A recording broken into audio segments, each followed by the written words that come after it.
I'm Marcus from Kube Constructions, and this is the Mornington One project. We bought this to renovate, and what was appealing was the structural walls were actually in the perfect position to renovate. The colour scheme being timber and light and bright, that coastal vibe being in Mornington, that was the vision. It's important for Kube to work with the design consultants at DIY because they know what shutters are going to work where, they know what light works with certain fabrics and certain materials, so we just like getting their expert opinions. We use the PolyLux Shutters because the fact that they're water resistant, we'd use them from the front of the house, in the dining room, living areas, all the way through, and could use them in the bathrooms and keep the theme of the shutters consistent throughout the house.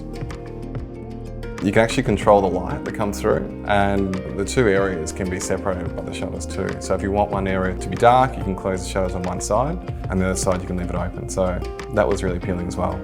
The shears we like for privacy, but also too, it actually adds to the airflow, and just the fabric was really appealing.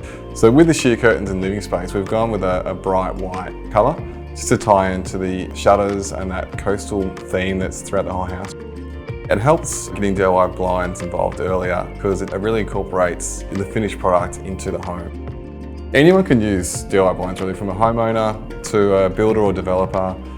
DIYblinds are perfect. We're stoked. The end product is amazing. It's come out better than we could have ever expected. I actually love making a difference to people's lives. When you see people walk through their house that's finished for the first time, you hand over those keys, it's the best feeling.